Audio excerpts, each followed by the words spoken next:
ঢাকার টঙ্গীতে একটি মেয়ে হেঁটে যাচ্ছিল, তো বৃষ্টির পানি সে বুঝতে পারে নাই। ওখানে মেন হলে ঢাকনা ছিল না, মেয়েটি পড়ে যায় এবং তলিয়ে যায় এবং সে মারা গেছে এটি নিশ্চিত।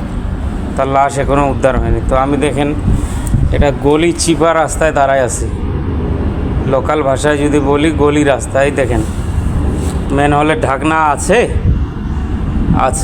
উপর দিয়ে একটা ঢাকনা আছে এবং ভিতরেও একটা সিট আছে। এটা যখন তুলে আমি দেখছিলাম, অর্থাৎ দুইটা ঢাকনা আছে, এর ভিতরেও কিন্তু একটা ঢাকনা দেয়া আছে যেন ধুলাবালু না পড়ে। এটা উঠানোর পর তারপর ওইটা তোলা হয়।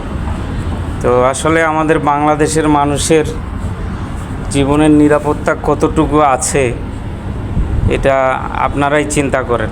এটা একটা গলি চিপা রাস্তা।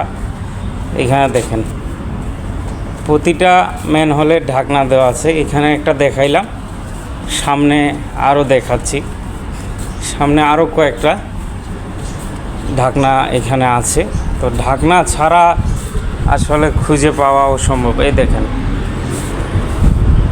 দেখেন তো এখন পর্যন্ত মেয়েটার লাশ উদ্ধার হয়েছে কি না আমি আর নিউজ দেখি নাই।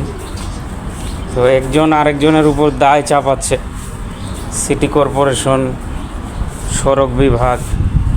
তো এরকম প্রত্যেকটা মেন হলের ঢাকনা পাবেন। এটা একদম দুই বিল্ডিংয়ের মাঝখান দিয়ে যে চিপা রাস্তা সেটা দেখাইলাম, মেইন রোডের কথা বাদে দিলাম।